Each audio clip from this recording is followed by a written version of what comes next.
Mardi 22 novembre 2023, Le Havre Port Center et ses partenaires Aropaport, Synerzip, l'Union pour la synergie industrielle et le développement économique, la communauté portuaire Seine-Aval et Cosen-Aglo ont organisé une table ronde intitulée « L'industrie durable, est-ce possible ?» Pour répondre à cette question, 3 intervenantes. Aude Imbert, chef de projet chez H2V Industrie, Bénédicte Renas, chargée de projet en économie circulaire chez Cemex, et Muriel Pignon, coordinateur industriel chez Total Énergie. 3 femmes réunies pour parler décarbonation et innovation dans le cadre de la semaine de l'industrie. Première intervenante, Muriel Pignon, qui anime une équipe au sein de la plateforme Normandie de Gonfreville-Lorcher. Elle a évoqué les différents types de production opérés aujourd'hui par Total Énergie, le pétrole, le gaz, mais aussi, plus inattendu, l'électricité, notamment grâce à l'énergie solaire. Alors à ce sujet, la deuxième slide que l'on voit derrière vous, là, ce sont des panneaux photovoltaïques, ce qui peut surprendre quand on parle de Total Énergie. En tous les cas, dans l'imagerie un peu au niveau de la pointe de Caux. Voilà. Alors, en effet, historiquement, Total Énergie, ce n'est pas un scoop. On est dans le pétrole, dans le gaz. Et depuis 2021, alors Total, et donc depuis 2021, Total Énergie, ce changement de nom a été pour nous vraiment l'opportunité de tourner une page et d'essayer d'expliquer qu'on allait se tourner vers le multi-énergie et aborder une transition pour passer des énergies d'hier à celle de demain. Et donc on a en effet 7 énergies. On travaille, on a le pétrole, le gaz bien sûr toujours, mais également le solaire, l'électricité et d'autres encore, l'hydrogène, etc. Et voilà. On va avoir l'occasion de présenter ce virage important pour Total Énergie. Aude Imbert, vous êtes... On n'a pas encore les panneaux solaires, mais dans quelques années, le projet est lancé. Alors après, c'est assez long. Les panneaux solaires, c'est des autorisations publiques. Mais on est inscrit pour avoir des panneaux solaires sur la plateforme de Normandie au Havre. Voilà. Mais vous en installez, Total Énergie en installe ailleurs dans le monde, en Afrique par exemple. Partout dans le monde. Voilà. Alors Aude Imbert, vous êtes chef de projet Axocène chez H2V. Une présentation rapide de H2V qui est peut-être localement un peu moins connue que Total Énergie. Bonjour à tous, merci. Oui, alors on parlait d'hydrogène, donc c'est bien, la transition est toute trouvée. H2V, effectivement, c'est une jeune société qui développe des projets de production d'hydrogène par électrolyse de l'eau, donc à partir d'eau et d'électricité renouvelable. Cet hydrogène ayant ensuite un certain nombre d'applications différentes. Alors aujourd'hui, on n'a pas encore de site en production, mais on en a plusieurs en développement, donc en cours d'études, puisque on l'a déjà souligné pour les panneaux solaires. Je pense que ce sera l'un des leitmotifs de la soirée. Ça prend du temps de développer des projets industriels, fussent-ils innovants et de très bonnes idées. Donc on est aujourd'hui dans cette phase-là. Alors vous êtes chef de projet, c'est-à-dire que vous êtes un peu à la conception ou plutôt dans l'accompagnement du développement des projets que vous évoquiez ? Je suis la cheville ouvrière entre un certain nombre d'acteurs, de bureaux et d'expertises différentes. Puisque pour développer un projet, il faut faire des études techniques, il faut aussi faire des études environnementales, il faut discuter avec un certain nombre d'interlocuteurs, il faut avoir une idée, un peu plus qu'une idée généralement, des clients, du client, donc avoir des discussions commerciales. Voilà, donc moi je m'occupe pas forcément seule de tous ces sujets-là, je m'occupe en revanche qu'ils avancent tous et que tout le monde se parle, que tout le monde communique et que tout le monde soit au même niveau d'information sur l'avancement du projet. C'est facile de faire communiquer à la fois des juristes, éventuellement des ingénieurs, des développeurs, des gens qui sont plutôt spécialistes du BTP. Enfin, comment on arrive à coordonner ces métiers qui ne se parlent pas forcément ? Avec du temps, de la pédagogie et puis de l'enthousiasme. Donc, je ne dirais pas que c'est facile. Pour autant, d'une manière générale, il y a quand même beaucoup de bonne volonté. Tout le monde a plutôt envie que le projet avance. Il s'agit qu'ils arrivent à se parler, à trouver les bonnes portes d'entrée, le bon langage et puis les bons compromis aussi, puisqu'il y a des choix à faire qui sont parfois pas évidents entre plusieurs solutions où il n'y en a aucune qui est bonne et aucune qui est mauvaise. Il faut savoir trancher sur ce genre de solutions, donc voilà. H2V, c'est une petite équipe? Oui, on est aujourd'hui une vingtaine de personnes, entre 20 et 25 personnes. Et vous êtes basé à Paris? On est basé à Paris. Après, on appartient à un groupe qui est plus important, qui nous apporte notamment toutes les fonctions support. Donc, on est une équipe relativement opérationnelle. Et puis, on s'appuie aussi sur... on travaille également avec un certain nombre de partenaires. Et vous avez combien de projets en développement sur la France? Une dizaine aujourd'hui. Une dizaine aujourd'hui, ok. Bénédicte Reynas, notre troisième invité, chargé de projet en économie circulaire chez Cemex. Alors, Cemex, c'est une société qu'on connaît un peu sur l'axe Seine, parce que vous intervenez sur différents chantiers, mais je vais vous laisser présenter l'activité, parce qu'elle est assez multiple, finalement. Ah. Alors, vous avez un souci de micro? Non plus. Attendez. Merci beaucoup, Greta. Bonsoir. Bonsoir, merci. En effet, oui, l'activité de Cemex est assez multiple parce on peut dire qu'elle commence au niveau des carrières dans lesquelles on extrait de la matière, on la transforme, on la concasse. Ensuite, on la transporte jusqu'au bassin, jusqu'au marché, notamment enfin, les zones... les zones de chantier, par exemple. Voilà, oui, pardon. Dans lesquelles on va produire du béton. Et ensuite, on peut avoir aussi des flux de retour avec les déblais qui sont extraits des chantiers, notamment les chantiers du Grand Paris avec les creusements de tunnels. Donc ces déblais ensuite reviennent dans les carrières pour les combler. Donc on a vraiment une économie circulaire de par l'activité propre de Cemex. Et c'est une vision qui est propre à Cemex d'envisager l'activité comme ça, je dirais de la source jusqu'au chantier, parce que moi j'avais plutôt l'impression qu'il y avait des sociétés qui se chargeaient d'exploiter les carrières, d'autres de fabriquer la matière première, le béton, le ciment, et puis d'autres qui se chargeaient ensuite de l'acheminement. Vous couvrez l'intégralité du spectre. Je pense que ça vient de l'histoire de Cemex. En fait, il y a eu une fusion entre deux sociétés, une qui faisait du transport fluvial, Morillon-Corvol, et Béton de France qui exploitait des carrières. Donc voilà, on a eu historiquement ce rattachement qui a fait que l'activité fluviale, la production de béton et la production de granulats ont été liées déjà il y a un certain nombre d'années. Alors, chargé de projet en économie circulaire, comment est-ce qu'on l'entend? Comment est-ce qu'on la met en pratique, cette économie circulaire, dans une société comme la vôtre? Alors, je travaille sur différents projets, donc des projets qui sont liés au fluvial. Ça, c'est un petit peu un hasard de mon parcours, mais l'activité circulaire dans une entreprise comme Cemex va être surtout tournée autour du recyclage des matières premières, enfin du recyclage du béton, de l'utilisation de matières premières secondaires qu'on peut trouver par exemple dans les déblais.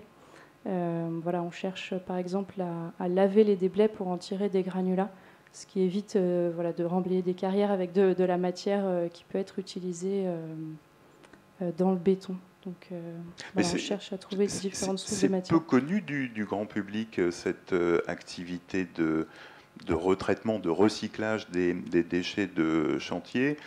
Les carrières, pour nous, une fois qu'elles sont inexploitées, inertes, ça reste des fosses, des trous, qui sont parfois d'ailleurs réhabilités pour devenir des parcs de loisirs. Aujourd'hui, on n'a plus cette possibilité de laisser l'empreinte de la société, de l'homme sur le paysage. On est obligé de procéder à un comblement de la carrière qu'on a exploitée. C'est ça, en fait, quand on fait une demande d'autorisation d'exploitation d'une carrière, le réaménagement est étudié lors de cette étude. Voilà. Donc c'est vrai qu'à une époque, les carrières étaient laissées comme ça à ciel ouvert. Aujourd'hui, on a de plus en plus des projets de réaménagement de carrière qui consistent à remblayer totalement la carrière et à rendre les parcelles à l'exploitation agricole ou forestière, par exemple. Et en effet, à une époque, on pouvait aussi laisser des plans d'eau qui servaient de base nautique.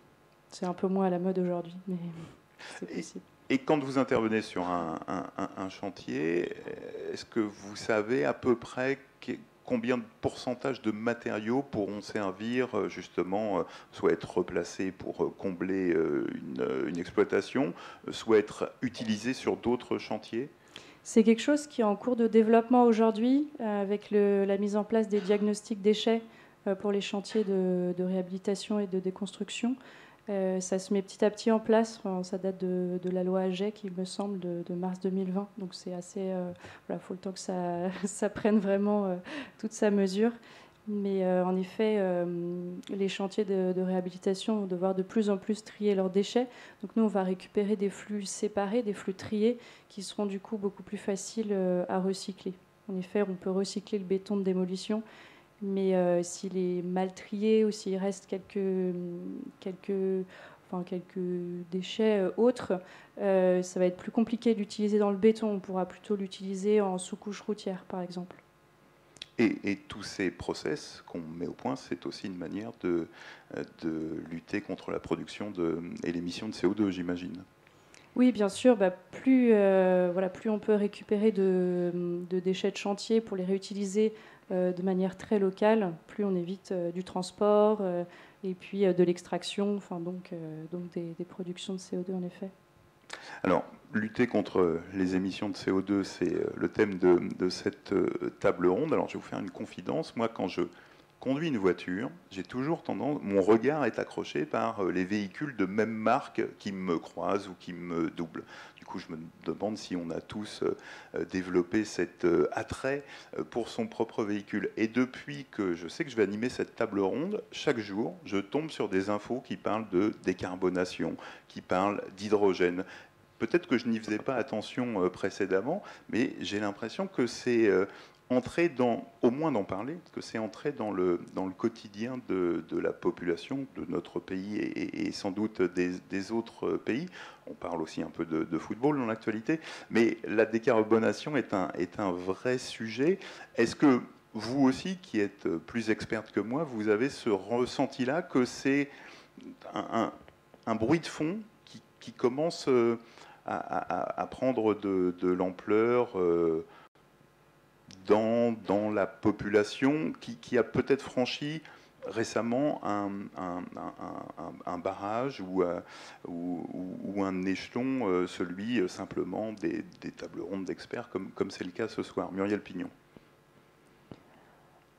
En effet, je pense qu'il y a eu un virage quand même extrêmement rapide ces 3-4 dernières années. Pourquoi, comment? Je pense qu'il c'est un tout, c'est une prise de conscience de la société, c'est le fait d'en parler médiatiquement, c'est des décisions peut-être beaucoup plus larges quand la Commission européenne décide à l'horizon 2035 d'interdire la production de véhicules neufs à moteur thermique. Forcément, toutes les personnes, vous et moi j'imagine, qui avons un véhicule thermique, on se dit comment ça... Qu'est-ce qui va se passer d'ici là? Alors c'est un temps long, 2030. Enfin, c'est à la fois long et c'est très rapide. 2035.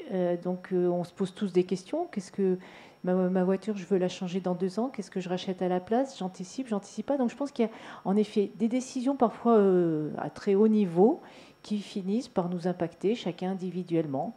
Je pense qu'il y a un deuxième volet qui est à titre individuel, on subit. On peut se questionner, le réchauffement climatique, est-il dû, est-il pas dû ou pas, tout ça. Mais bon, on voit quand même que ça bouge, il se passe des choses, on a de plus en plus d'informations. Et je crois qu'après, chacun à titre individuel, chacun avec ses convictions personnelles, a peut-être envie de se dire, moi je voudrais essayer de faire quelque chose. Alors, des fois, ça peut être... Le driver, il peut être économique. On n'est pas sans savoir que le prix de l'énergie va être cher pour tout le monde cet hiver. Enfin, il l'est déjà depuis quasi plus d'1 an. Et c'est pas fini tout de suite. Et ça peut être une raison économique, ça peut être une raison de conviction personnelle. Je sais pas, moi, trier, on a parlé tout à l'heure de recyclage, on pourra aborder le sujet du tri des déchets. Le tri des déchets, ben, on le fait un peu, beaucoup, de plus en plus. Très surprise de voir un autre volet, l'éducation à l'école de nos enfants qui sont sensibilisés depuis le plus jeune âge justement à l'environnement, l'eau, le recyclage des déchets. Et je pense que bah, c'est un tout qui fait que aujourd'hui, et je pense que c'est bien parce que c'est un tout, qu'il nous reste peut-être encore quelques chances d'y arriver. Alors, vous disiez tout à l'heure que Total était devenu Total Énergie en juin 2021. C'est aussi la traduction, la manifestation de cette prise de conscience. On ne l'a pas forcément senti à l'époque, déjà parce que le changement d'appellation était léger, mais c'était de passer d'un monde où on produisait des produits issus du pétrole et une activité gazière également, à un volume plus large de production d'énergie. Est-ce que vous pourriez essayer de dater un peu le début de la réflexion quant à ce repositionnement stratégique chez Total? Alors, non, malheureusement, parce que justement, ça ne date pas de juin 2021, ou voilà. Je dirais, c'est un engagement. Alors, c'est des changements, c'est un engagement qui est beaucoup plus long. Je prendrai certains exemples, l'exemple des biocarburants. On produit des biocarburants chez Total depuis, alors moi j'ai fait les premières unités, mais depuis les années 90, par exemple. Alors bien évidemment, le solaire, ça c'est beaucoup plus récent. Alors on a des stratèges, on a des chercheurs, on a différentes personnes qui évoluent dans différents pays également.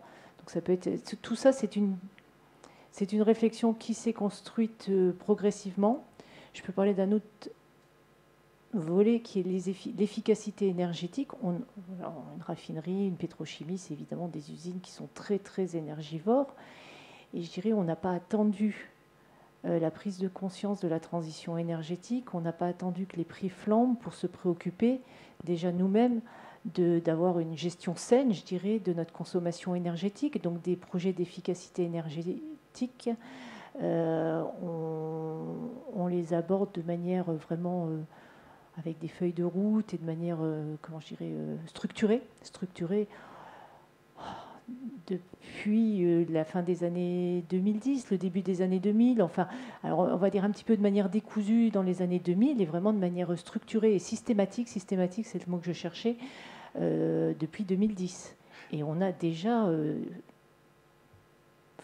bien réduit notre consommation d'énergie. Voilà, donc ça c'est notre propre ménage à l'intérieur de la maison. Et puis, après l'hydrogène, je ne sais pas, étant sur plateforme industrielle, on ne sait pas toujours comment se développent et se construisent toutes ces stratégies. Le virage électrique aussi. L'hydrogène, s'il y a un sujet avec l'hydrogène, je vais offrir une belle transition à ma collègue. Alors, je vais vous expliquer en un mot la différence entre l'hydrogène et industriellement, c'est un produit dont on a besoin dans une raffinerie pour produire nos carburants. Donc nous sommes de gros consommateurs d'hydrogène et historiquement, on produit de l'hydrogène sur base de gaz naturel et CH4 et on extrait la molécule hydrogène. Ce faisant, on coproduit en même temps énormément de CO2. Parce qu'il y a deux types d'hydrogène. Voilà. Allez-y. Le gris, enfin oui, je vais pas briller très longtemps. Le gris et le vert. Hein, le gris et le vert, voilà, et le bleu. Voilà, le gris qui représente plus de 95% de la production à l'heure actuelle, voilà, et qui est très émetteur de CO2. Voilà, c'est celui dont je vous parle. Donc c'est celui qu'on sait historiquement produire et qu'on utilise dans nos sites de raffinerie. Et donc en effet, c'est ce qui fait aussi on fait partie des gros sites émetteurs. Donc celui-là, il est facile à identifier, hein, c'est le nez rouge au milieu du visage. Et les solutions telles que celles préparées par H2V, par électrolyse de l'eau, évidemment, si on prend l'hydrogène au sein de H2O, il n'y a pas le CO2 qui va avec. on pourra parler. Alors par contre, il faut l'électricité pour le faire. Et je ne sais pas si je vais jusque-là, mais je vais y aller. Et donc, dans le projet normand de Saint-Jean-Faudeville, Total Énergie est associé à ce projet également, et avec un engagement de fourniture d'électricité verte, pour que l'hydrogène de Saint-Jean-de-Faudeville puisse avoir le label hydrogène vert. Voilà. Je reviens sur le tournant des années 2010, ouais. Donc quand la réflexion s'est concrétisée et matérialisée, ça n'était pas du tout lié à une possible raréfaction de la ressource pétrolière? Non, non, parce que je dirais que c'est non. Alors c'est une question que je me suis posée en arrivant chez Total Énergie. On me disait, chez Total à l'époque, 40 ans de réserve. Je me suis dit, la carrière, c'est à peu près la même chose. Comment ça va se finir tout ça? Et puis, quelques années plus tard, il y a toujours 40 ans de réserve, parce qu'on a progressé pour aller chercher des réserves plus... techniquement plus... Alors au début, on prend toujours les plus faciles, les moins chers aussi, hein, mais petit à petit, pour alimenter le besoin des populations, parce qu'on ne produit pas du pétrole juste pour le plaisir de produire du pétrole, hein, c'est quand même pour répondre à un besoin. On est allé chercher du pétrole dans des conditions, du gaz dans des conditions de plus en plus difficiles. Et je dirais même, je ne pense pas que ce soit les années 2010, parce que c'est là au contraire qu'à ce moment-là, on était plutôt parti dans une espèce de frénésie pour aller chercher des ressources qui ne sont plus bien considérées aujourd'hui et qu'on a clairement abandonnées, hein, les pétroles de schiste, des choses enfouies très profondément au fond de la mer. On voit qu'aujourd'hui, il y a des ressources que très probablement on ne produira plus très très longtemps, ou qu'on ne démarrerait plus, ouais, ou qu'on ne démarre des projets qu'on ne démarrerait plus aujourd'hui. Voilà. Par contre, je pense qu'il faut aussi casser un mythe, hein, dire que du jour au lendemain, on va pouvoir s'abstenir du pétrole, c'est pas aussi simple que ça. Si c'était possible, on l'aurait fait. Alors, justement, voilà. L'agenda qui attend Total Énergie sur les 25 ans qui viennent, à l'heure actuelle, la production se répartit comment entre pétrole, gaz, électricité? Alors aujourd'hui, on est encore définitivement pétrole-gaz. Pour la faire simple, 2 tiers, 1 tiers, 2 tiers pétrole, 1 tiers gaz, et quelques pourcents d'électricité verte, de biomasse. Voilà, on a après deux échéances, une première qui est demain, 2030, ça va arriver très vite. 2030, où l'idée à l'horizon 2030, c'est vraiment de passer 2 tiers pétrole, il ne reste plus qu'1 tiers de pétrole, donc c'est quand même un gros coup de frein. Et le gaz qui était lui à 2 tiers va passer à 50%. Et donc ça veut dire que 50 plus 1 tiers, on a 25%, à peu près 25%, voilà, très bien, de croissance dans des énergies renouvelables, et en particulier électricité et biomasse. Mais vous le disiez, passer de 2 tiers à 50%, c'est ça? 50%. Ouais. Ouais. Par rapport à, on voyait tout à l'heure la vision de la plateforme, ça nécessite énormément de transformations, à la fois techniques, industrielles, mais aussi dans les process de fabrication, parce que cet espace de 10 ans, à l'échelle d'une industrie comme la vôtre, ça semble ridiculement petit comme espace-temps. Oui, tout à fait. Alors après, tout ne se... Alors, ça, ce sont des chiffres à l'échelle de la compagnie, qui est mondiale, qui intervient dans différents pays, et donc évidemment, ça ne peut pas s'appliquer directement à une plateforme. Toutefois, on peut citer des exemples de transformation de sites qui ont commencé sur d'autres sites. Alors, il y a, par exemple, on a une raffinerie près de Marseille qui a cessé son activité pétrolière en 2016 et qui est aujourd'hui la première bio-raffinerie en France. C'est la raffinerie de la Med. De la Med, ouais. Tout à fait. Et donc 100% de ces charges sont d'origine biomasse. Ça, c'est un exemple de transformation. On a commencé, et donc cette bioraffinerie est en service maintenant depuis quelques années. On a en cours la transformation de la raffinerie de Grand Puy, qui est en région parisienne, du côté de Melun. Là, avec de nouveau des technologies et des projets tellement nouveaux que je serais un petit peu à la peine de vous en parler, puisque je n'ai pas contribué directement à ces projets, mais basés également sur le développement de plastique d'origine renouvelable et recyclée, à la base d'acide polylactique, je crois. Voilà. Et les projets sur lesquels vous travaillez Et alors, donc après, sur un site à Gonfreville, pour l'instant, on est une grosse plateforme. Et comme on l'a dit, bon, dans quelques années, même si on passe de 2 tiers à 1 tiers pour le pétrole, il faudra encore produire 1 tiers. Donc pour l'instant, on s'inscrit plutôt pour essayer d'être dans le dernier tiers, ce qui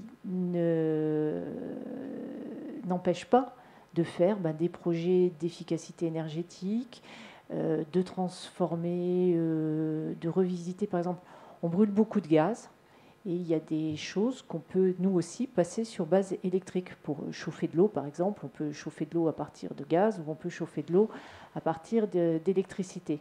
Donc on étudie au sein de la plateforme, par exemple, un certain nombre de procédés qui pourraient être électrifiés.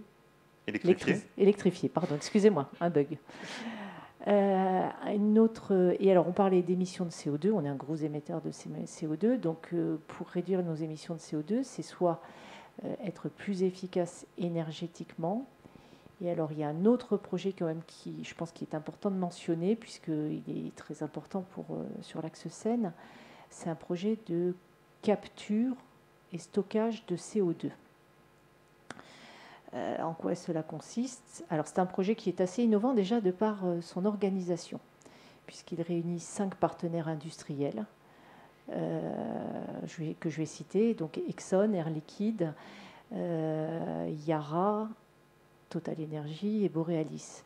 Donc 5 partenaires industriels, 2 sur Le Havre, 2 à Port-Jérôme et 1 à Rouen.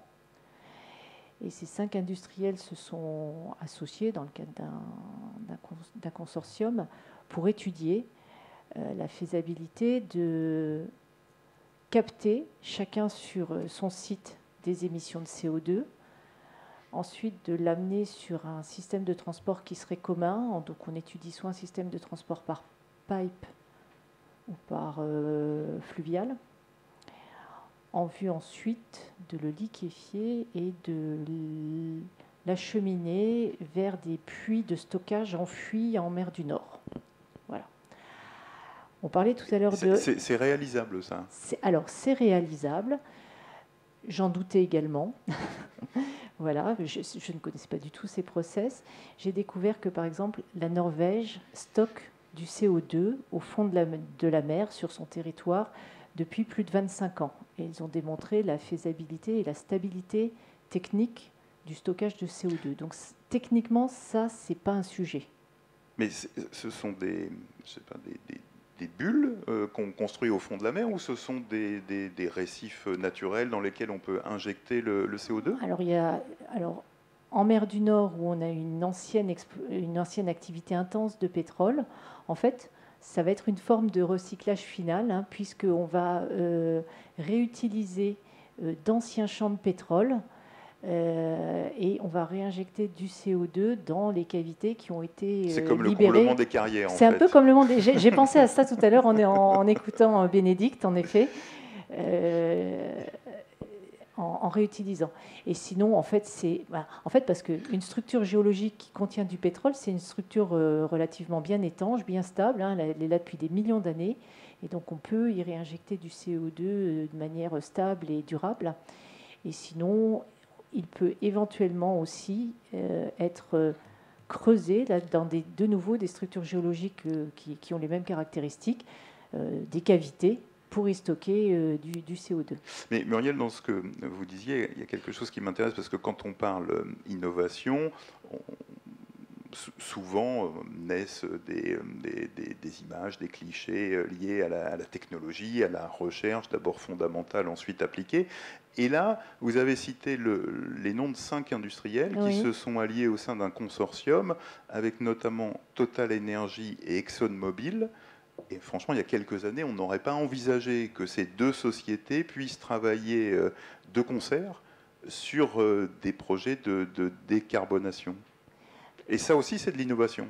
Alors ça, complètement. C'est ce que disait Aude tout à l'heure, c'est arriver à faire travailler ensemble des gens qui n'ont pas forcément l'habitude de se parler historiquement.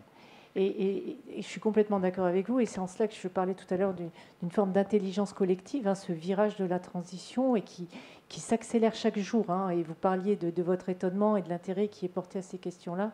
Je pense qu'il vient justement d'une... Il est peut-être parti d'une perception individuelle, mais c'est bien parce que collectivement, on va innover, on va se rapprocher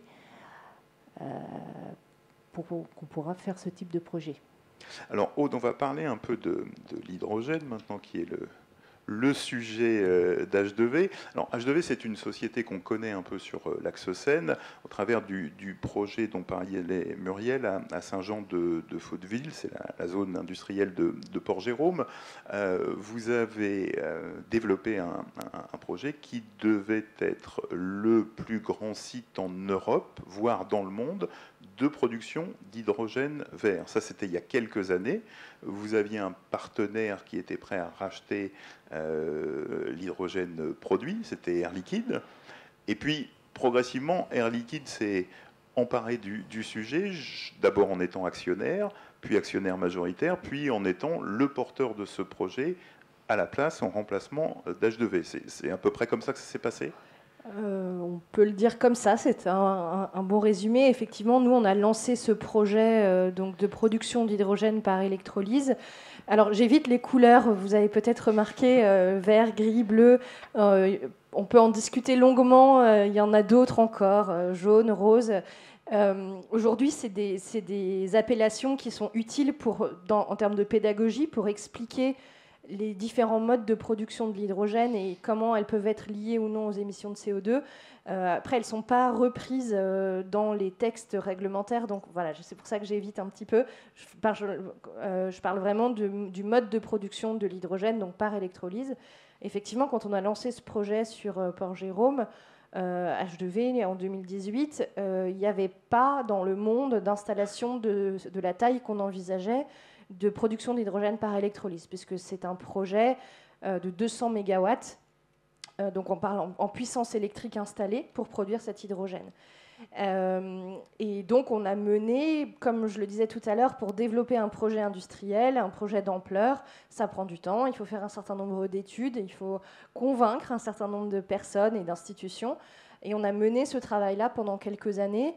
D'abord un peu tout seul, et puis alors tout seul en tant qu'industriel, hein, puisqu'on a toujours été très bien accompagné et suivi par le territoire de Cossenaglo, par un certain nombre d'acteurs locaux de la région Normandie. Et puis, effectivement, Air Liquide est rentré dans le projet et a actuellement repris la totalité du projet, ce qui nous permet, nous, de développer d'autres projets ailleurs. Et pour ces autres projets, d'aller peut-être plus loin dans ces étapes-là, donc de construction et d'opération. Mais effectivement, au moment où comme vous disiez, c'était le seul ou l'un des seuls projets de cette taille, avec l'autre qu'on a développé en parallèle, qui est du côté de Dunkerque, mais qui a pris un peu plus de temps dans toutes ces étapes préliminaires. Aujourd'hui, on est loin d'être les seuls, nous, H2V, à développer des projets de l'ordre de la centaine de mégawatts en hydrogène par électrolyse, ce qui est aussi un indicateur de la croissance du secteur et de la vitesse à laquelle ça peut aller. Alors, l'hydrogène qui sera produit, parce que le site doit ouvrir en 2025, je crois. C'est ça, oui. Il servira à alimenter qui et quoi ? Alors, l'hydrogène a plusieurs utilisations et je vais parler de ça pour le détail des accords commerciaux qui peuvent exister entre le projet. Ça concernera Air Liquide. Voilà, ça concernera Air Liquide et si je sais certaines choses, je ne suis pas là pour en parler. Donc l'hydrogène, ça a, disons, deux grandes utilisations possibles. Ça peut être utilisé comme gaz dans des procédés industriels. On a parlé des raffineries, bien sûr. Ça peut aussi servir dans différents procédés chimiques, en fait, avec les propriétés de l'hydrogène, dans un certain nombre de procédés qu'on appelle d'hydrogénation, en toute logique. Donc pour séparer des molécules, y compris dans la fabrication du béton, on le verra tout à l'heure avec Bénédicte. Ben voilà, comme ça le lien est fait entre les trois interventions. Donc voilà, ça peut avoir des applications là, ça peut avoir des applications aussi pour certains procédés de fabrication de médicaments, dans la verrerie, voilà. Donc un certain nombre d'applications différentes, plutôt autour de la chimie, que ce soit la chimie lourde ou la chimie fine. Ça peut également être utilisé comme énergie, donc à travers, soit en étant brûlé directement, soit à travers ce qu'on appelle une pile à combustible. Une pile à combustible, c'est finalement l'opération inverse de l'électrolyse qui se passe, puisque dans l'électrolyse, on a de l'eau, on fait passer un courant électrique dans l'eau qui vient séparer la molécule d'eau, H2O, en hydrogène et en oxygène. Et dans une pile à combustible, finalement, on fait le contraire, c'est-à-dire qu'on mélange de l'hydrogène avec l'oxygène qui est dans l'air ambiant, et ça produit de l'eau et de l'électricité. Et cette électricité, elle peut ensuite être utilisée pour tous les usages électriques. Cet usage de l'hydrogène énergie, comme on dit, aujourd'hui, c'est celui dont on entend le plus parler, dont on entend parler dans la mobilité. Donc, bien sûr, des bus, mais aussi des voitures, des camions, des trains. Et même des avions. Des avions un jour, des bateaux peut-être. Voilà. Il y a un certain nombre... oui, CEMEX, vous avez aussi un projet de pousseur à hydrogène. Voilà, donc il y a beaucoup d'applications possibles de l'hydrogène énergie, donc dans la pile à combustible, où là, finalement, c'est des moteurs électriques quand on parle de pile à combustible. Et le moteur électrique, au lieu d'être alimenté depuis une batterie qui a stocké de l'électricité, est alimenté depuis une pile à combustible qui fabrique l'électricité au fur et à mesure à partir d'hydrogène. Avec là un avantage indéniable, c'est le gain de place par rapport aux batteries qu'on connaît aujourd'hui qui équipent la plupart des véhicules électriques, j'imagine. Alors ça dépend des véhicules. Effectivement, quand on parle de véhicules de grande taille, de trains, de camions, de bus, la taille des batteries est souvent assez conséquente et peut poser problème dans certains cas. Ou alors tout simplement ne pas exister. Il y a aujourd'hui énormément de progrès et d'innovations qui sont faits dans le monde de la batterie, mais il y a quand même encore des applications qui ne sont pas très simples en termes de mobilité. Là où l'hydrogène, alors il y a d'autres enjeux, l'hydrogène c'est un gaz qui est tout petit et très léger, donc il faut le comprimer beaucoup pour pouvoir le stocker et pour avoir un réservoir qui soit assez petit. Mais comme c'est très léger, finalement en poids, on peut gagner par rapport à des batteries, notamment pour des véhicules importants, de grande taille, et pour des véhicules dans lesquels finalement l'espace est un peu moins important que le poids, alors que l'inverse pourrait être différent ailleurs. Et puis l'autre avantage que ça a, c'est qu'aujourd'hui, alors il y a quelques batteries qui ont des temps d'autonomie très importants, mais quand même, avec l'hydrogène, pour l'instant, c'est plus facile de rouler dans des temps avec une autonomie comparable à celle des véhicules classiques, des véhicules thermiques. En termes d'application, on est à quelle échéance par rapport aux recherches qui sont menées aujourd'hui? Je parlais tout à l'heure du fait de croiser des voitures qui me rappelaient la mienne. Cette semaine, dans Paris-Normandie, il y a eu un article sur le fait que l'usine Renault de Sandouville pourrait peut-être accueillir le futur véhicule utilitaire léger à hydrogène qui sera un jour mis en production par le groupe. On est à quel horizon pour voir circuler ces voitures, ces bus, éventuellement ces camions sur les routes? Alors, ça dépend des types de véhicules et ça dépend des endroits. Si vous êtes en région parisienne, à Paris, vous pouvez déjà prendre un taxi qui roule à l'hydrogène. Si vous êtes à Pau ou à Versailles, vous pouvez déjà prendre des bus qui roulent à l'hydrogène. Si vous êtes en région Normandie, vous pouvez croiser des véhicules utilitaires qui roulent à l'hydrogène et qui se rechargent dans des stations hydrogène. Et vous pourrez même bientôt prendre le tout premier car qui roule à l'hydrogène, puisque le car nomade de la ligne Évreux-Rouen devrait rouler à l'hydrogène d'ici, alors c'est une question de mois ou d'années, je crois. Transdev en parle très régulièrement, donc surtout n'hésitez pas à vous renseigner là-dessus. Donc voilà, ça dépend des véhicules.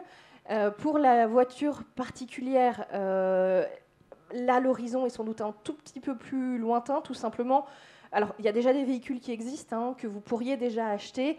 Simplement, les prix aujourd'hui sont encore assez élevés et le réseau de stations-service pour recharger vos véhicules n'est pas encore bien diffusé sur tout le territoire français.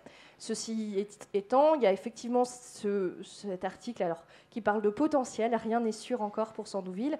Ceci dit, ce qui est déjà sûr, c'est qu'il y aura du côté de Vernon une usine de véhicules hydrogène de la société Opium. Alors on est pour l'instant sur des voitures un peu plus de luxe, mais voilà, c'est qui a été présenté au dernier salon de l'auto. Absolument. Donc une annonce qui a déjà été faite. Il y a une marque de bus français à hydrogène, Safra, qui est du côté de Toulouse.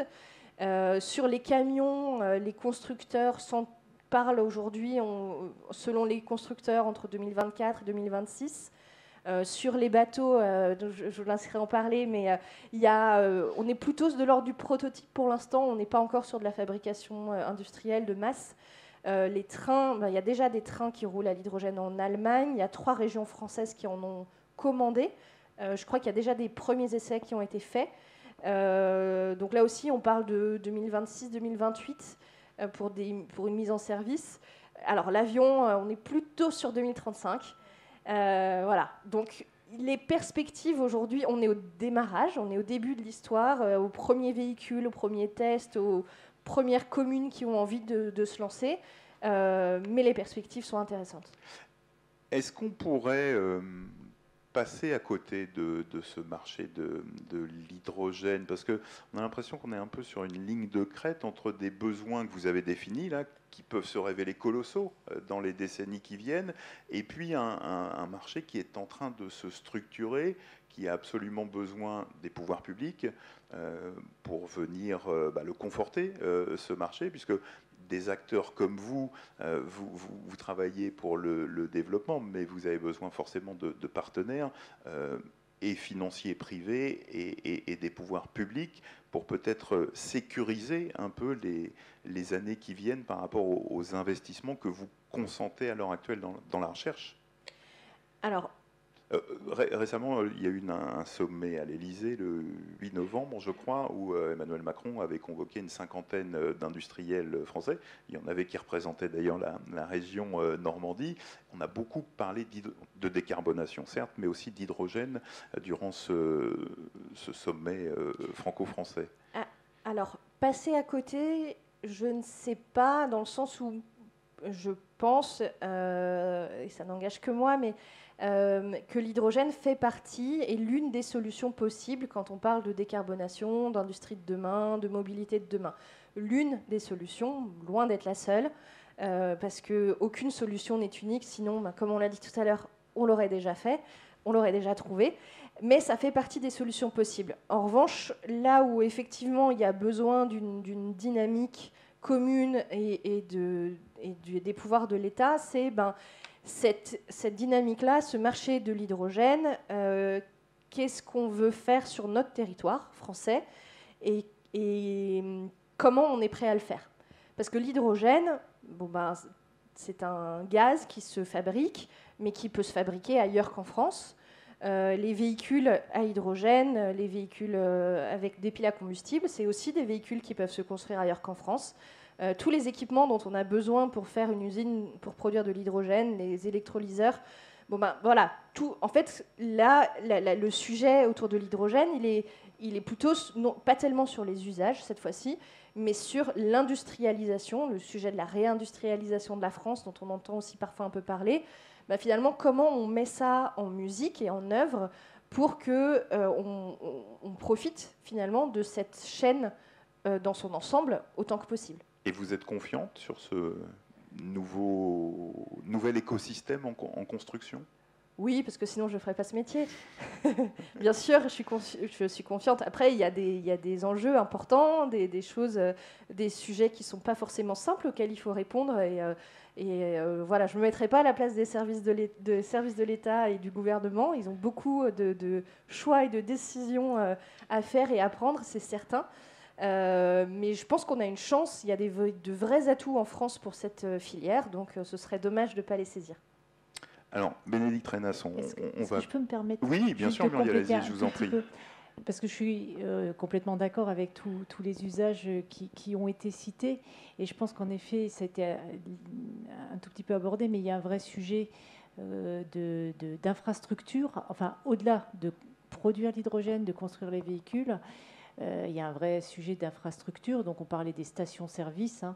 C'est vrai qu'il y a quelques stations-service qui existent. Et alors, c'est pour ça que je vais simplement partager une perception que j'ai moi aujourd'hui, qui est de dire justement, compte tenu de ces sujets d'infrastructure et des transformations nécessaires également, on voit dans un premier temps, en fait, on va avoir une évolution de notre mixte énergétique. Alors ça, c'est classique, mais voilà, je vais vous le décrire. Dans un premier temps, on voit plutôt des flottes captives fonctionner à l'hydrogène, et en particulier les autobus sont des flottes captives. Des électrolyseurs de petite taille peuvent être installés à côté de compagnies de bus. Je sais qu'il y a un projet au Havre, il y en a un autre à Rouen. Et pour alimenter des flottes captives, on peut même transformer des bus thermiques historiques en bus à hydrogène. Sur la voiture, moi je perçois aujourd'hui plutôt un développement d'infrastructures permettant de passer à l'électrique, et avec beaucoup de bornes de recharge. Donc c'était déjà un énorme boulot aujourd'hui de construire toutes ces bornes de recharge. Donc la question sera de savoir si à un moment donné on va développer les deux en parallèle. Et c'est peut-être tout à fait possible, parce qu'on peut très bien avoir, de même manière qu'on a de l'essence et du gazole dans une station-service, on pourrait très bien avoir de l'hydrogène et de l'électricité. Mais voilà. Et puis, donc, selon la nature du moyen de transport, le mixte énergétique d'aujourd'hui sera également peut-être un mixte énergétique demain, et avec des solutions différentes pour le véhicule individuel, le poids lourd, le bateau, l'avion. Et donc on voit qu'en termes de propulsion comme de décarbonation, il n'y a pas de réponse universelle finalement. Et on aura surtout besoin de toutes les réponses. Absolument. Donc, tout à fait. Et c'est notamment sur ces enjeux, après j'arrête, d'infrastructure, et que là aussi la planification est importante. Et qui dit planification dit État, pour engager et avoir cette vision-là. Parce que chaque industriel, chaque porteur de projet peut avoir la sienne, mais pour le bien commun, c'est l'État. Il faut sécuriser le modèle et sur plus de 10 ans en fait. Alors Bénédicte, on va justement parler d'un projet sur lequel travaille votre société Cemex depuis plusieurs mois maintenant. C'est ce fameux pousseur de barge à hydrogène, parce qu'on ne l'a pas mentionné forcément tout à l'heure, mais en plus de l'extraction et de la production de béton et de l'acheminement sur les chantiers, justement, pour l'acheminement, Cemex possède une importante flotte fluviale. Et donc vous réfléchissez aussi au fait d'utiliser des pousseurs, des propulseurs qui seraient moins émetteurs de CO2. Oui, tout à fait. Cemex utilise beaucoup le transport fluvial parce qu'on transporte d'importants volumes de matériaux. Donc c'est très intéressant d'utiliser le transport fluvial qui massifie en fait les apports de matériaux. Et en plus, le transport fluvial est en lui-même un transport vertueux, puisque la consommation et les émissions sont divisées par 3 ou 4 par rapport au routier. Et en effet, donc en plus d'utiliser ce transport vertueux par nature, nous cherchons à développer une motorisation de ces pousseurs de barges qui soit plus vertueuse que le GNR, donc le gasoil non routier qui est utilisé aujourd'hui. Et surtout, pour commencer, pour les pousseurs qui sont dans Paris. Donc aujourd'hui, on travaille sur un pousseur de manœuvre, donc qui ferait les déplacements de barges entre les ports parisiens, qui fonctionnerait à l'hydrogène, donc avec une pile à combustible, dont parlait ma voisine.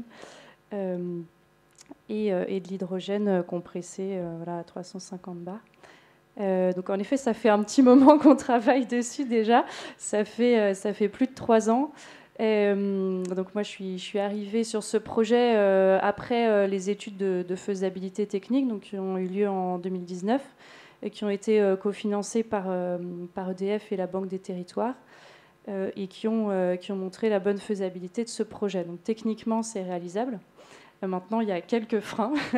Donc il y a le frein réglementaire, parce qu'aujourd'hui, il n'y a pas de réglementation pour utiliser de l'hydrogène comme carburant pour le transport fluvial. Donc il faut faire une demande particulière, donc un arrêté de zone restreinte. Donc ça demande de mettre en place un groupe de travail, etc. Ensuite, il y a un frein aussi sur la fourniture, comme vous en parliez aussi avant. Donc, nous, en plus, on demande qu'il y ait de l'hydrogène qui soit à quai, en quantité un peu plus importante que pour un taxi. Donc voilà, ça reste encore compliqué. Il y a des projets en cours, mais qui sont en cours de développement, qui sont pas prêts. Et ensuite, on a aussi le frein financier. Aujourd'hui, construire ce bateau coûterait 2 fois le prix du même bateau thermique, en thermique. Et alors, vous m'avez expliqué pendant qu'on préparait cette table ronde que vous vous heurtez aussi à une difficulté administrative, c'est que pour l'accord de subvention, elles sont un peu indexées sur le gain réalisé en termes d'émissions de CO2, et que du coup, ça favorise beaucoup le routier qui est très émetteur de CO2 au détriment du fluvial qui, lui, naturellement, est un peu moins émetteur. Et là, c'est intéressant de pointer du doigt cette difficulté parce que le diable se loge un peu dans les détails et finalement, ça n'a pas forcément été paramétré par ceux qui voudraient, espéreraient sécuriser le système, en fait, en termes d'hydrogène. Tout à fait, oui. Je pense que oui, on parlait de demande de subvention à l'Union européenne. C'est vrai qu'elles sont basées sur ce critère, ce rapport de taux de subvention sur tonnes de CO2 évité. L'économie réalisée, en fait, elle est beaucoup plus forte sur le routier. Et en fait, voilà, les tonnes de carbone évitées sont plus importantes pour un projet routier que pour un projet fluvial, alors que, voilà, le produit fluvial, le bateau, demande un investissement très conséquent. Voilà, donc c'est vrai que ce critère de sélection nous pénalise un peu. Pénalise, pardon. Voilà, c'est ça. Alors, en termes d'innovation, Cemex a également mis au point un béton bas carbone. Est-ce que vous pouvez un peu pédagogique avec nous et nous expliquer en fait comment cette production est mise en œuvre? Oui, tout à fait. Alors, en fait, ce qui est le plus émetteur de carbone dans le béton, c'est le ciment, donc, qui est produit à partir de clinker. C'est un mélange de calcaire et d'argile qui est chauffé à très haute température. Et en fait, la réaction en elle-même émet du CO2. Et en plus, la combustion, pour chauffer jusqu'à 1400 degrés ce mélange, émet du CO2 en fonction du combustible utilisé. Mais donc, c'est vraiment la part de ciment qui compose le béton. C'est vrai qu'au début, parfois, on confond un peu le ciment et le béton. Donc, le béton est bien composé de ciment, de gravillon, de sable et d'eau. Et donc, c'est vraiment la part de ciment qui est émetteur de CO2. Et donc, c'est le ciment qu'on cherche à remplacer par d'autres produits. Et donc aujourd'hui, on propose une gamme de béton qui s'appelle les bétons Vertua. Donc il y a différents niveaux de gains d'émissions. Et donc on travaille avec un ciment alternatif qui n'est pas composé de clinker. Est-ce qu'il coûte plus cher, ces ciments-là, pour vos clients? Je vous avoue que je ne connais pas les prix. Je ne suis pas du tout dans l'aspect commercial. Mais alors, justement, l'aspect commercial, c'est parce que c'est important aussi. Ça permet de fiabiliser une filière. J'imagine qu'il y a aussi un intérêt pour vos clients d'utiliser des ciments plus vertueux que des ciments de fabrication traditionnelle qui vont générer de la production de CO2. Oui, la demande en béton vertueux est de plus en plus importante, mais aussi en béton recyclé. Voilà, c'est vrai qu'il y a plusieurs sujets qu'on travaille en même temps. Il y a la décarbonation, mais il y a aussi le recyclage de la matière. Donc on peut aussi insérer des granulats recyclés dans le béton.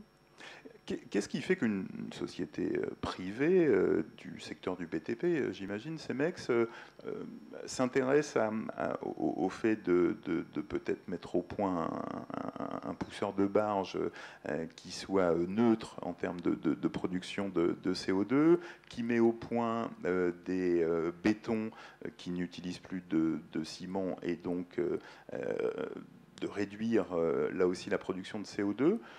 C'est une philosophie qui est propre à votre entreprise ou c'est pour répondre à un marché qui a été détecté comme émergent?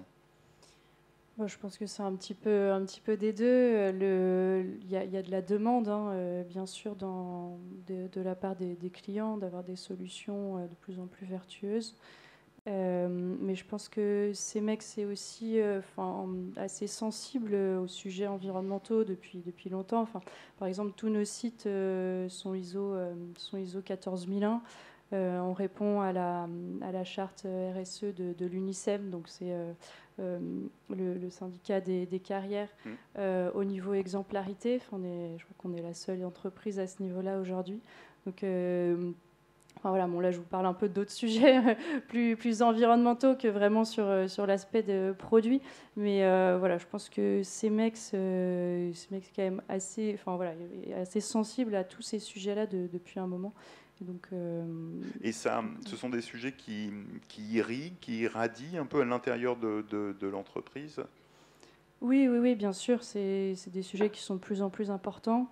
Aujourd'hui, on a dans tous les secteurs géographiques de l'entreprise, il y a des projets pour essayer d'innover. Voilà, dans un secteur, ce sera sur les produits recyclés, de béton en béton recyclé. Dans d'autres secteurs, ça va être les produits à base de terre, parce qu'on peut aussi insérer, faire des bétons à base de terre. Ça va plus être dans le sud où ils ont plus cette habitude, c'est plus traditionnel. Voilà, donc chaque secteur essaye de développer différents projets. On tâtonne un peu sur différents projets dans ce sens-là pour Alors vous avez travaillé sur quelques chantiers récemment le long de l'axe Seine, notamment dans la région havraise sur la production de béton pour une chaudière biomasse, Biosynergie, qui va ouvrir dans quelques mois, je pense, à Saint-Vigor-d'Imonville. Et puis récemment à Rouen pour un bâtiment construit pour GRDF qui répondra justement à ces normes environnementales avec ce béton plus vert. Merci pour les présentations que vous avez effectuées. Alors, ma dernière question, Bénédicte, portait sur finalement cette philosophie qui peut ou pas d'ailleurs être délivrée dans les entreprises par rapport à la prise de conscience par rapport à la protection de l'environnement. Et donc, c'est le sujet qui nous occupe ce soir, la décarbonation. Ça va nous permettre de glisser tout doucement sur vos parcours personnels, parce que je le disais en introduction, ça n'est quand même pas ni un hasard, ni anodin d'avoir trois femmes pour nous parler de domaine industriel. Je trouve que c'est une formidable image que le Port Center du Havre et ses partenaires renvoient ce soir. Alors là, je vais vous poser on va jouer un peu au tir au pigeon. Je lance des questions et puis celle qui se sent, eh bien, épaule sa carabine et descend mon pigeon d'argile. Qu'est-ce qui fait que vous vous êtes retrouvés, les unes ou les autres, les unes et les autres, dans ces domaines industriels qu'on imagine, alors est-ce que c'est une erreur ou pas, plutôt réservés à des hommes? Muriel, peut-être vous qui travaillez dans le domaine pétrolier et qui, j'imagine, dans une journée de travail, côtoyez davantage d'hommes que de femmes. Définitivement. Oui. Donc ça n'est pas qu'une imagerie populaire. Ce n'est pas qu'une imagerie populaire. Surtout, je dirais, sur site industriel. Mais voilà. Alors, qu'est-ce qui m'a amené une appétence scientifique au départ? Oui, plutôt de l'attraction pour les sujets maths, physique, définitivement. Une école d'ingénieur, classiquement. Et puis bon, et pourquoi école d'ingénieur? Parce que je voulais vraiment, dès le début, aller en production, parce que j'étais fascinée par la capacité de l'être humain à produire des objets, à produire des grands ouvrages d'art, fascinée par la construction d'un pont de Normandie, d'un ouvrage de Milhaud, des choses comme ça. Donc c'était vraiment ça qui m'attirait au début. Et c'est aussi pour ça qu'après avoir fait une école de chimie, je suis plutôt partie vers l'industrie que vers le laboratoire de recherche. Donc c'est vraiment, on va dire, mon caractère personnel. J'ai travaillé sur plusieurs sites industriels. J'ai aussi alterné. Alors ça, bon, ça c'est peut-être une spécificité.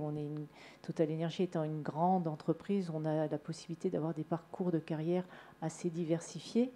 Donc j'ai pu à la fois alterner. J'ai commencé à la recherche, je suis partie au trading, ensuite revenu en industrie, reparti au siège. Donc vraiment de la stratégie, du terrain, de la technique. Et voilà.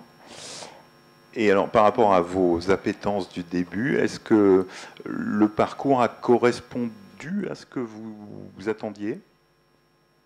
Je dirais que je n'attendais... Alors oui, parce que j'ai eu des surprises aussi. On m'a parfois proposé des choses que je n'attendais pas, en particulier un virage vers l'économie plus important que ce que j'avais imaginé, que j'ai trouvé passionnant, qui me permet aujourd'hui justement de travailler, de réfléchir sur des projets plutôt de demain qui sont un peu à la croisée à la fois de la partie technique. Il faut avoir la compétence technique, avoir la capacité de se dire ça peut faire du sens, ça s'inscrit dans un tout économique, scientifique, faisable. Et donc oui, ça a répondu à mes attentes. J'ai fait un parcours un peu plus long que ce que j'avais peut-être imaginé au début dans le parti économique. Et quand j'ai souhaité revenir en technique, j'ai pu le faire. Donc là, j'ai vraiment été sur le terrain dans un environnement très masculin. Et si je poursuis sur ce sujet féminisation, etc., en fait, moi, ce que je constate, et c'est là où, en effet, on a aujourd'hui des taux de féminisation qui progressent dans l'entreprise, globalement. Par contre, ça reste encore... vous donnerez votre point de vue, mais je dirais plus difficile de faire monter ces taux dans des sites industriels, probablement de par leur image, peut-être par les contraintes qui peuvent aller avec, des astreintes, des usines. Mais malgré tout, enfin, je dirais, si on a envie de le faire, on a d'ailleurs un relationnel avec nos équipes souvent très masculines qui est complètement différent d'un manager masculin. Et il faut surtout que ça reste comme ça parce que ça permet de faire des choses différentes. Voilà. Je pense que en fait, la diversité ne perdrait tout son intérêt si nous venions à être l'exacte copie de nos collègues masculins. Il n'y aurait plus de diversité dans ce cas-là. Donc là aussi, la mixité est une richesse. Ah, c'est une grande richesse, très grande. C'est important de le rappeler des fois, voilà, dans l'univers dans lequel on évolue. Bénédicte, même question qu'à Muriel. Qu'est-ce qui vous a donné un jour l'envie de vous rapprocher du domaine? Alors là, c'est pas tout à fait industriel, on est plus dans le domaine du BTP, mais c'est aussi un univers très masculin. Oui, en effet, oui.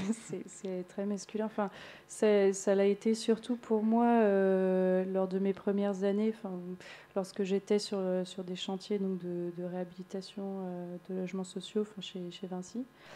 Aujourd'hui, ça l'est un peu moins parce que mon bureau est basé au siège de Cemex. Et donc, c'est plus sur les sites que c'est vraiment masculin. Et pour répondre à votre question, je crois que c'est assez familial, on va dire. Mes deux parents sont ingénieurs, donc j'ai un peu suivi leurs traces. Et puis j'ai été attirée par l'architecture au départ, donc je me suis dirigée vers une école qui proposait un double diplôme ingénieur-architecte. Et j'ai rapidement abandonné cette idée devant la masse de travail qu'on nous promettait. Donc je me suis contentée d'être ingénieure. Et à un moment, est-ce que vous avez pris conscience que vous alliez évoluer dans un univers essentiellement masculin, ou est-ce que finalement ça s'est fait progressivement et vous n'avez pas ressenti de difficultés particulières? En tout cas, je me suis jamais dit, enfin, je me suis jamais posé la question. Vous ne l'avez pas perçu comme une difficulté? Non, enfin, ça m'a pas. C'est pas ça qui m'a freiné pour aller dans ce métier-là. C'est plus, enfin voilà, d'autres aspects qui ont fait que j'ai arrêté au bout de 3 ans. Mais enfin, je veux dire, au départ, c'était pas un frein, mais peut-être que oui, après, enfin voilà, il y a le rythme de travail, il y a quand même une ambiance particulière qui peut, oui, qui peut être un petit peu pesante. Enfin, donc. Ouais. Et est-ce que CEMEX a une politique un peu volontariste en termes de recrutement pour féminiser les équipes? Alors, dans les bureaux, on le comprend, c'est là où c'est peut-être le plus facile, mais également dans les équipes qui interviennent sur les chantiers? Alors oui, sur les sites, aujourd'hui, il y a de plus en plus de femmes. Hein. Il y a notamment une femme qui conduit une grue portuaire à Paris. On a des femmes qui font l'accueil sur les carrières, donc qui gèrent toutes les arrivées, tous les bons de commande, les bons de livraison. Après, je ne saurais pas vous donner les taux de féminisation. De féminisation. Mais par contre, après, dans les activités du siège, enfin il y a je pense qu'on a une parité ou presque. Enfin.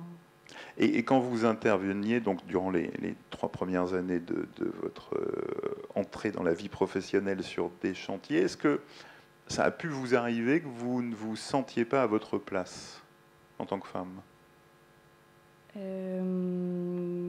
Oui. Non, mais il faut oui, pas. Oui. Non, c'est ce que je vous disais. Enfin, j'aimais bien ce métier. Enfin, comme le disait Muriel, j'aime beaucoup. Enfin voilà, voir les choses se faire. Enfin, je me souviens d'un jour où je devais rester dans un logement pour attendre quelque chose et du coup j'avais une vue sur tout le chantier. Et, enfin, c'est assez intéressant de voir voilà, chacun, en plus qui porte des gilets jaunes, donc qui s'active dans tous les sens et de voir les choses qui avancent. Et puis c'est très beau, je trouve, de voir des gens travailler de leurs mains. Enfin, je pense que c'est quelque chose qu'on voit de moins en moins. Donc oui, enfin, j'aime la production, enfin, en tout cas voir la production se faire. Après, oui, c'est vrai que c'est pas toujours évident sur un chantier d'être une femme, enfin jeune en plus. Voilà, enfin, je pense que enfin, j'ai des amis qui ont fait les mêmes études que moi et qui sont encore en production sur les chantiers et qui s'en sortent très bien. Mais au bout de 3 ans, moi, vous êtes réorienté. Et j'ai changé. Aude, même question en ce qui concerne H2V. Donc, on le disait, c'est une équipe d'une vingtaine de personnes pour le siège. Combien de femmes sur ces 20 personnes? Un quart à peu près. Ce qui est plutôt un bon ratio ou pas? Alors, je ne me rends pas compte. C'est déjà pas mal. Après, c'est comme tout. Effectivement, je pense moi aussi que la mixité est plutôt un atout. Également sur les parcours professionnels, sur hommes ou femmes, voilà. Ça fait partie des envies et des ambitions d'avoir davantage de profils diversifiés, davantage de femmes dans l'équipe, mais tout ça, c'est des choses qui se font petit à petit. Enfin, si je peux juste faire un lien rapide avec votre introduction sur justement cette espèce de basculement sur le sujet de la décarbonation, je pense que ça tient aussi d'une envie partagée que dans les différents groupes et les différentes industries, il y a une envie des gens qui y travaillent de faire évoluer les choses. C'est un peu pareil pour la féminisation des métiers, etc. C'est qu'il y a une envie, mais ça met du temps. Il faut qu'il y ait un consensus qui arrive. Il faut que les gens soient formés, que les écoles d'ingénieurs accueillent autant de femmes que d'hommes, parce que sinon, après, enfin, voilà, sur un recrutement, pour un même poste, sur 10 CV, quand il n'y en a qu'un ou deux qui est un CV de femme, on a autant de chances de moins de choisir une femme que si on en a la moitié. Alors c'est souvent le message qu'envoient les entreprises, c'est de dire qu'elles sont les premières à souhaiter féminiser davantage leurs effectifs, mais que la difficulté, c'est sur la phase de recrutement, où le nombre de CV est clairement du côté des hommes plutôt que du côté des femmes, avec des pourcentages parfois de 80 ou de 90% de CV masculins. Comment est-ce que vous donneriez envie, vous, à des jeunes filles qui peuvent être en première, en terminale, qui réfléchissent à un avenir professionnel, de s'engager dans la voie que vous avez suivie il y a quelques années? Comment les motiver? Comment leur dire venez parce que c'est intéressant, il y a plein de choses à faire, il y a une richesse des parcours, des métiers, des possibilités d'évolution, peut-être plus qu'ailleurs d'ailleurs dans l'industrie, même si ce n'est pas forcément les secteurs qui viennent le premier à l'esprit quand on est une jeune fille qui réfléchit à son insertion professionnelle. Il y a des opportunités qui sont offertes. Je pense que ça passe entre autres par des occasions comme celle-ci, par des salons de l'orientation, par le fait de faire intervenir des femmes quand on parle d'industrie et pas que des hommes. Là aussi, ça permet de s'identifier, de se représenter, de dire « Ah tiens, peut-être, pourquoi pas ». Je pense que ça tient aussi plus largement à la connaissance et au fait de parler des métiers de l'industrie et de parler de l'industrie qui est finalement pas si connue. Pour revenir sur votre première question, moi je suis tombée dedans par hasard, comme d'autres dans la potion magique. Donc voilà, et tout simplement parce que j'ai pas forcément moi beaucoup d'ingénieurs ou de gens qui travaillent dans l'industrie dans ma famille, dans mon entourage quand j'étais jeune.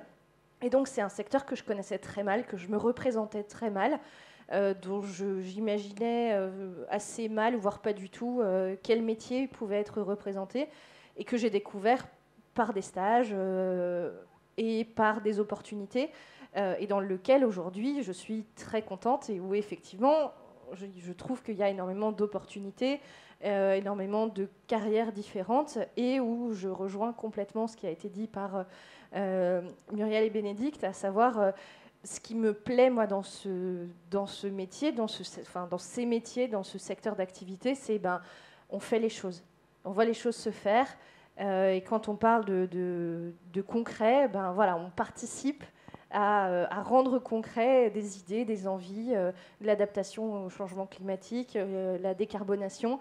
On a vraiment l'impression de pouvoir participer à tous ces mouvements-là. Muriel, vous diriez aujourd'hui que vous êtes épanouie dans votre travail, dans votre entreprise, c'est peut-être un peu indiscret, mais aussi dans votre vie personnelle par rapport à l'influence que peut avoir la sphère professionnelle sur la vie personnelle? Alors je dirais que je suis épanouie déjà dans mon travail parce que je trouve que tous les sujets, tous les défis auxquels on est confronté aujourd'hui sont passionnants. Enfin, je dirais, voilà, je vais revenir au socle scientifique. Alors, voir les choses se faire, conduire des unités qui traitent des milliers de tonnes par jour de pétrole. Moi, ça me fascinait. De voir des grands chantiers de maintenance, ça me fascine. Et je dirais aujourd'hui ou demain, se dire que il va falloir réfléchir, faire les choses différemment. Je trouve ça également fascinant. Donc, il y a ce côté, je m'adapte. Alors, s'adapter en permanence, c'est aussi une forme d'état d'esprit. Il y a des gens qui ont un peu peur face à l'inconnu ou à l'adaptation. Moi, c'est plutôt quelque chose qui va m'animer. Donc oui, là-dessus, j'y trouve mon compte. Pour reprendre ce que disait Aude, c'est peut-être un trait de caractère plus féminin d'être dans l'adaptation que dans le dogmatisme. Alors, je ne sais pas s'il y a de l'adaptation, si c'est plus féminin ou plus masculin. Par contre, je pense qu'on a une complémentarité dans la façon d'aborder les choses qui, là, définitivement, est nécessaire et utile pour demain. Peut-être certains seront plus audacieux sur certaines choses ou verront des choses où on sera sensible à certains aspects en tant qu'homme ou en tant que femme. Voilà, et donc, c'est vraiment la complémentarité. Après, vous avez posé une autre question et je pense qu'il faut y répondre également. Comment ça s'équilibre avec la vie personnelle? Je ne l'aborderai pas industrie, hommes, femmes, etc. Je pense qu'arriver à un certain niveau de responsabilité, bon, ben, il faut accepter les contraintes qui vont avec et puis voilà. Mais, ou alors, on peut... Voilà, en effet, c'est ce que je disais tout à l'heure, hein, une usine qui tourne 24 heures sur 24, ben, il faut accepter d'être dérangé de temps en temps 24 heures sur 24. Enfin, c'est des petites choses comme ça.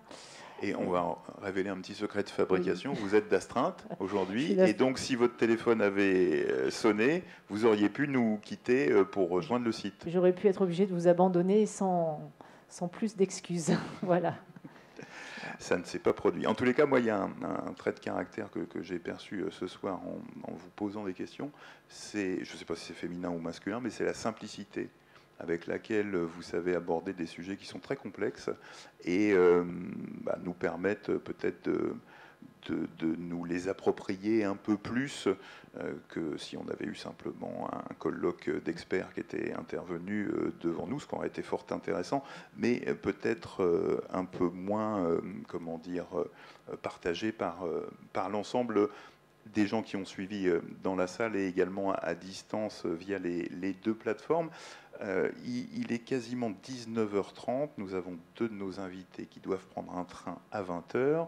Est-ce que vous auriez des questions à leur poser par rapport à leur intervention, aux propos qu'elles ont pu tenir?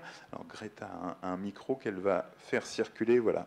Bonsoir monsieur, est-ce que vous pouvez vous présenter s'il vous plaît? Bonsoir, moi je suis Jean-Philippe Laconnet, je suis un vrai, voilà, intéressé comme beaucoup j'imagine par les questions énergétiques et toute la transition énergétique que l'on vit actuellement et qui doit receler des défis extraordinaires, passionnants. Voilà. C'est une question pour Madame Imbert. Cette année, en 2022, me semble-t-il, la société Life, ou Leaf, je ne sais pas, a commencé sa production d'énergie, d'hydrogène vert près de Noirmoutier. Et donc, je me demandais qu'est-ce que va apporter votre projet en plus, en quoi il se différencie. Est-ce que c'est une question de capacité, de puissance voilà. Alors, dans le détail précisément, je ne sais pas exactement quelle est la puissance du projet de Life, mais effectivement, on est sans trop me tromper, on est en dessous de 20 MW. Nous, on est plutôt sur 100-200 MW. Donc voilà, on n'est pas sur le même ordre de grandeur de production pour l'instant. Life est effectivement l'un des acteurs français de production d'hydrogène renouvelable qui, avec lui aussi un certain nombre de projets et une approche qui est très proche et rapprochée des sites de production d'électricité renouvelable. Voilà. Ils ont notamment un projet qui, de mémoire, est encore en projet, mais c'est peut-être en production, je ne veux pas trop m'avancer, de production d'hydrogène au pied des éoliennes en mer. Voilà. Donc, alors que nous, on est sur des plus grosses puissances, avec du coup une durée de fonctionnement dans l'année qui est plus importante, et on est connecté plutôt au réseau RTE, avec un achat d'électricité et un approvisionnement en électricité qui passe par le réseau.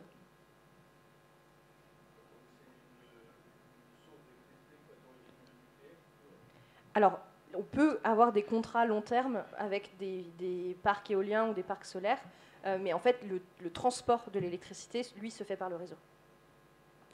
Est-ce qu'il y a d'autres questions ?